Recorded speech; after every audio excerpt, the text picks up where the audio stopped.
പ്രിയമുള്ള കുഞ്ഞുമക്കളെ, ഞാൻ ഹരീഷ് ആർ നമ്പൂതിരിപ്പാട്. ലോക പുസ്തക ദിനമായ ഇന്ന് വായനയുടെ പ്രാധാന്യത്തെ കുറിക്കുന്ന ഒരു കഥ കേട്ടാലോ? വായനയുടെ അത്ഭുത ലോകം.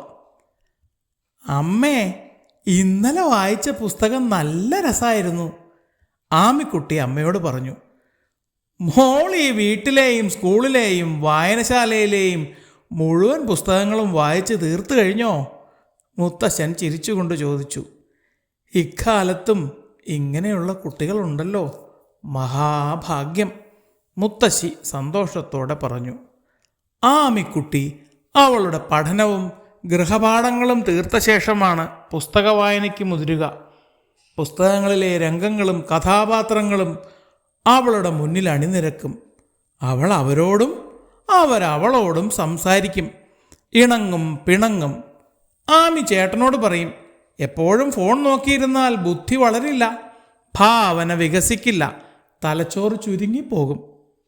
ഒന്ന് പോ പെണ്ണേ, പുസ്തകം വായിച്ച് നീ ഇപ്പോൾ പുസ്തകപ്പുഴുവായി മാറിക്കഴിഞ്ഞു. മധ്യവേനലവധി ആരംഭിച്ചപ്പോൾ അവൾ ഇടയ്ക്കിടെ വായനശാലയിൽ പോയി 2-3 പുസ്തകങ്ങൾ എടുത്തുകൊണ്ട് വരും. ഇതിനു പുറമെ അമ്മ ജോലി കഴിഞ്ഞ് വരുമ്പോഴും അച്ഛൻ നഗരത്തിൽ പോയി മടങ്ങുമ്പോഴും അവൾക്കുള്ള പുസ്തകങ്ങൾ വാങ്ങാൻ മറക്കില്ല. വിഷുക്കൈനീട്ടം കിട്ടിയ പണം കൊണ്ട് ചേട്ടൻ ഓൺലൈനിൽ പലതും വാങ്ങിക്കൂട്ടിയപ്പോൾ അവൾ പുസ്തകങ്ങൾ മാത്രമാണ് വാങ്ങിയത്. അതൊക്കെ നിമിഷനേരം കൊണ്ട് വായിച്ചു തീർക്കുകയും ചെയ്തു. കുടത്തിൽ നിന്നിറങ്ങിയ ഭൂതത്തെ പോലെയാണ് ഈ പെൺകുട്ടി. പുസ്തകം കൊണ്ടുപോയി നിമിഷനേരം കൊണ്ട് വായിച്ച് തിരിച്ചെത്തിക്കും. ലൈബ്രറിയൻ ചിരിച്ചുകൊണ്ട് അമ്മയോട് പലപ്പോഴും പറയും, മോളെ, ഇന്നലെ വളരെ വൈകിയിലോ കിടക്കാൻ, ഇത്രയധികം ഉറക്കം ഉളയ്ക്കണ്ട കേട്ടോ. അമ്മ പറഞ്ഞു. വായിച്ചു തുടങ്ങിയ പുസ്തകം തീരാതെ ഉറങ്ങാൻ മനസ്സു വന്നില്ല. അവധിക്കാലമാണല്ലോ. ഇന്നലെ ഞാൻ മനസ്സുകൊണ്ട് ആഫ്രിക്കൻ സഞ്ചാരത്തിലായിരുന്നു. ചാനലുകളിൽ കാണുന്നതിനേക്കാൾ വ്യക്തമായി ഞാൻ ആ രാജ്യങ്ങളെല്ലാം നേരിൽ കണ്ടു. ഓഹോ, കൊള്ളാലോ, എത്ര കാശ് ലാഭമുണ്ട്. ഒരു മുടക്കുമില്ലാതെ അവൾ ആഫ്രിക്ക മുഴുവനും കറങ്ങി. കേട്ടുവന്ന അച്ഛൻ പറഞ്ഞു, ദിനോസറുകളുടെ കഥ വായിച്ച് കുഴപ്പത്തിലാവരുത് കേട്ടോ. ചേട്ടൻ അതിനിടെ ഒരു കൊട്ടുകൊടുത്തു. ഇനി കാട്ടിലേക്കാണ് യാത്ര. വളരെ വേഗം ആഹാരം കഴിച്ച് പുസ്തകം തുറന്നു വായിക്കാൻ തുടങ്ങി.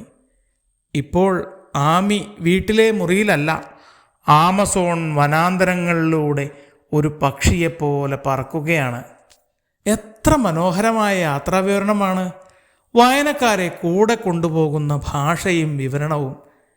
ഇടയ്ക്ക് അവളുടെ ദേഹത്തേക്ക് വെള്ളം തെറിക്കും. പൊടിപടലങ്ങൾ പറന്ന് കണ്ണിൽ വീണാലും ആമി കണ്ണു തുടച്ചു വായന തുടരും. അയ്യോ, ഒരു മുയൽ!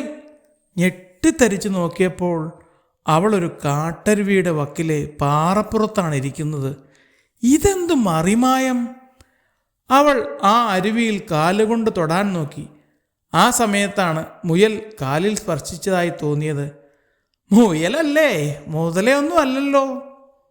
ശബ്ദം കേട്ട് ഞെട്ടിത്തിരിഞ്ഞു നോക്കിയപ്പോൾ അച്ഛൻ ചിരിച്ചുകൊണ്ട് നിൽക്കുന്നു.